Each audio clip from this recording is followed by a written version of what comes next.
Hi, I'm Gessykka Cesconeto. I was a caregiver for my mom, my dad, and my sister, and this is my story. I became a caregiver for my family in 2013. Up to that point, my mom has been a caregiver for pretty much everyone in my family.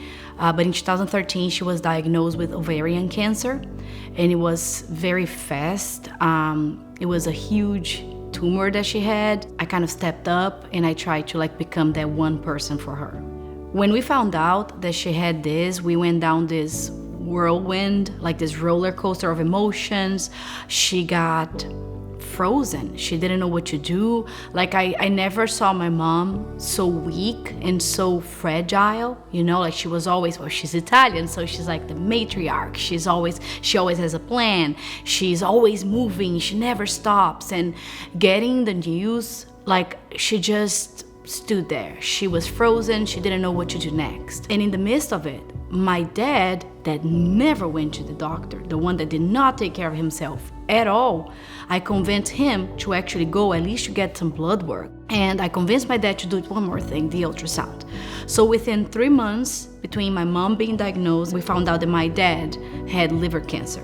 I remember how scary it was, because we had to learn so much in such a little period of time. It was an inversion of roles and responsibilities, and all I wanted sometimes was just to grab them and hug them and just take the disease myself. And my sister is bipolar borderline.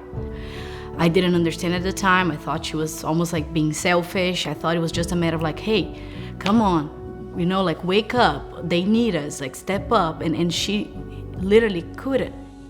I think the part that hit me the most when I was a caregiver was when things were not going the way I planned. And it's such a silly thing to say, because it was my mom and dad, not me, it was my sister's life, not mine. But when my dad decided, after all the exams, he decided not to take treatment, that to me was the worst and the most impactful of my whole journey as a caregiver. That was tough. For the longest time, I thought I was the leader, follow me, I have a plan. And it took me years to realize that I wasn't. In fact, it wasn't until I moved to this country that I realized I had a network of support my whole life.